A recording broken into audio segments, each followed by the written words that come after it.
The path begins only for those who choose it. Subscribe now if you wish to walk in silence, and tell me below what truth you seek or what chaos you wish to still.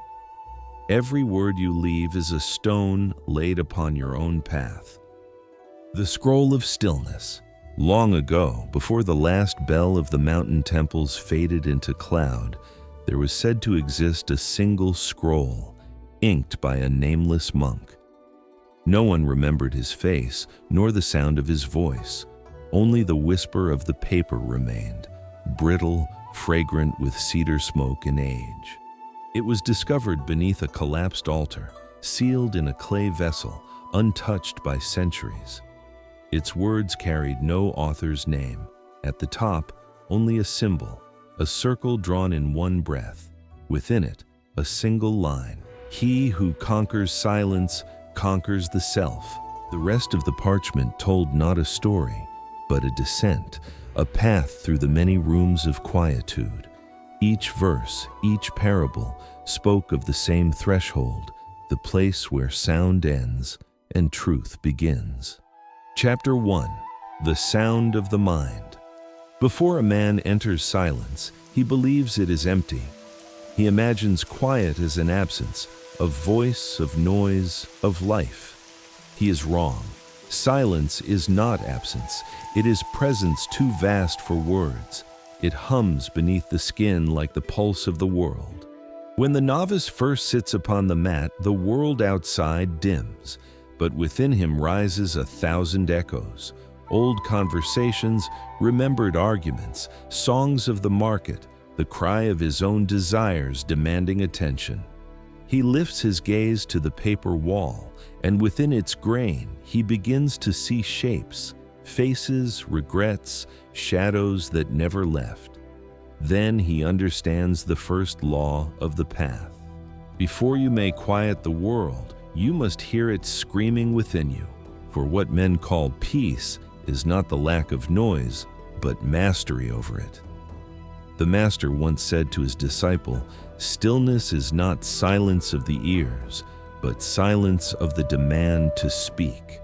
And so the first lesson begins not in serenity, but in chaos made visible. Chapter 2. The Gate of Withdrawal. In the 5th day of the novice's seclusion, his tongue aches to form words. His throat tightens as if strangled by the weight of his own restraint. He begins to dream of laughter, of conversation, of calling his own name aloud. The master sees him tremble and says, "Do you miss the world, or do you miss the echo of yourself within it?" For the second gate is this: withdrawal, not from people, nor from duty, but from the addiction of constant declaration. Men cling to speech as a lantern against the dark. They fear that if they do not speak, they will vanish. Yet only when the voice dies can the true self be heard. The monks of the Eastern Hall sealed their mouths with linen for 40 days. By the 3rd, they heard their hearts beating in the silence like drums. By the 10th, they could sense the wind's direction by the movement of dust upon the floor. By the 40th, they no longer distinguished between breath and world. To withdraw is not to retreat, it is to return to origin. The master wrote upon the lintel of his chamber, "Noise is a habit, silence is a choice, but only the brave remember to choose." And thus the novice crossed the gate of withdrawal, entering the long corridor where the self begins to fade. Chapter 3. The Discipline of Stillness. Those who reach the 3rd chamber believe silence is won once noise is gone. They are mistaken. Noise may end, yet restlessness remains. The body itches to move, the mind to wander, the breath to hasten toward distraction. Thus begins the discipline of stillness. The old texts say the master sat unmoving for 7 winters. Snow buried his hut until it became part of the mountain. Travelers mistook it for a stone shrine, and only when the thaw came did they see his eyes still open, his body thin as reeds, but his gaze bright as dawn. When asked how he endured such immobility, he replied, "I did not endure stillness. Stillness endured me." To master silence, one must also master the rebellion of flesh, the itch on the arm, the hunger that disguises boredom, the endless debate between body and will. Each is a test, not of strength, but of surrender. For true stillness is not frozen muscle. It is a mind so calm that even motion becomes gentle. A master once taught his disciple to hold a cup of water until it ceased to ripple. The boy waited for the wind to stop, but it never did. At last, he breathed slowly until the ripples faded on their own. The master said, "When the wind outside obeys the calm within, you have learned the first silence." Thus, discipline is not the act of forcing the world still. It is the art of ceasing to disturb it. Chapter 4. The Mirror of the Voice. In the fourth chamber lies a mirror, blackened with age and smoke. The monks call it the listener's face. Those who gaze upon it after days of silence see something unsettling. Their own mouth, still as stone, their eyes reflecting a question that has no words. Once, a novice named Issei begged the master to allow him speech. "I have seen visions in the dark," he said, "and my silence burns." The master handed him the mirror and said, "Speak here." Issei spoke to his reflection. He confessed his doubts, his hunger, his longing to be seen. And as he spoke, his image trembled in the glass, distorted by his breath. He tried to wipe the fog away, but it returned with every exhale. Finally, exhausted, he whispered, "I cannot see myself." The master replied, "Then speak no more. The voice that hides your reflection is not your enemy, it is your shadow. Until the tongue rests, the truth cannot be clear." From that day, Issei took a vow of silence. He bowed to all who spoke, and his bowed head became his language. The monks say that years later, when he finally looked again into the mirror, the glass reflected not his face, but the entire chamber, the lantern, the dust, the mountain wind, for he had become transparent, and silence had taught him how to see. Chapter 5. The Storm and the Bell. Even the silent must face the storm. One night, lightning struck the cedar above the monastery. Flames climbed the bark like serpents of gold. Wind screamed through the prayer halls, tearing away scrolls and vows alike. The novices ran to save what they could, all except one who remained seated in meditation as the fire approached. When the master found him later, smoke in his hair and ash upon his robe, he asked, "Were you not afraid?" The monk replied, "The storm outside cannot hear my fear. Only the storm within can burn me." For the fifth lesson of silence is this: the world will always roar, but only the untrained echo it.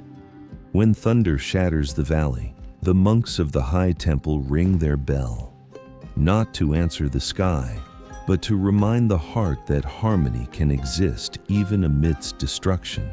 Every strike of the bell is deliberate, as if saying to the heavens, "We too can make thunder, but ours brings peace." So it is with emotion. Anger, fear, and desire are not to be silenced by force, for forced silence is a prison. Instead, they are to be transformed, like thunder guided through the bronze throat of a bell. In this, silence becomes not escape, but alchemy. It refines what is wild into what is wise. The master taught, "When the fire comes, do not hide your calm. Let the fire see it and bow." Chapter 6. The Listener's Path. There is a saying in the Temple of Hollow Wind: silence has two sides. One listens, one speaks. After many years of practice, the monks learn that silence is not emptiness. It is hearing so deeply that even the unseen becomes audible. They hear the weight of dawn before the light, the cry of bamboo bending under snow, the hum of their own blood whispering its slow chant of life. In such listening, time changes shape. Moments stretch and dissolve until the listener forgets where one breath ends and another begins. This is the listener's path, the threshold where awareness replaces thought. A traveler once came to the monastery, weary from wars and commerce.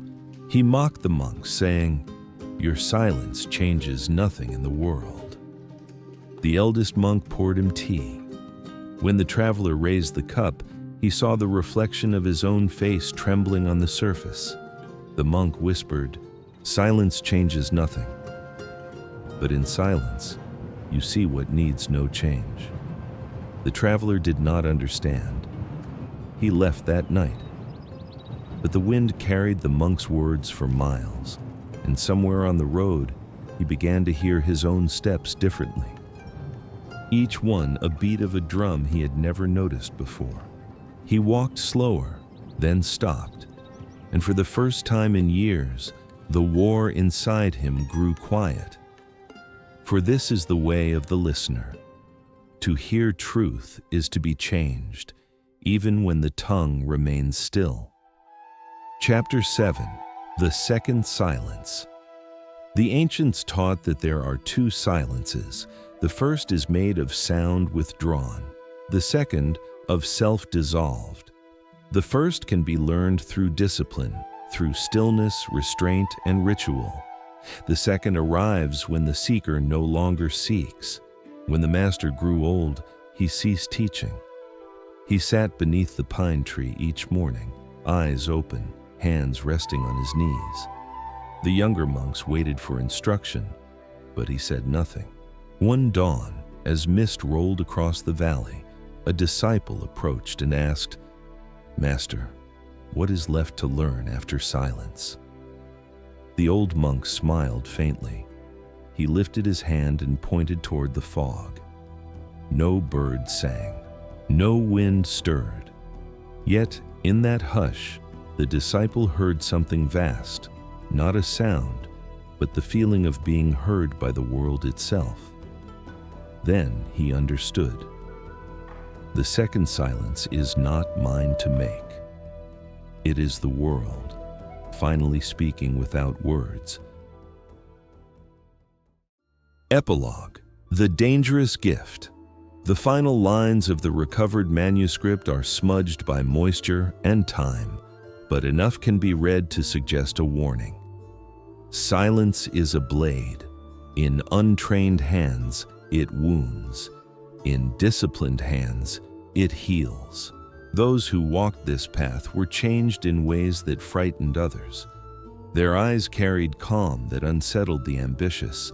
Their words came few and slow, yet when they spoke, the room stilled as if mountains had leaned closer to listen. Villagers called them ghosts, for their presence made noise seem foolish. Children followed them in awe. Kings avoided their gaze, for the truly silent mirror, the truth, and few can bear to see it. The scroll ends as it began, with a circle drawn in one breath. Beneath it, a final inscription in smaller hand. He who walks this path will lose his voice, only to discover that the world has been speaking through him all along. This is the dangerous art, not to silence the world, but to become the silence within it.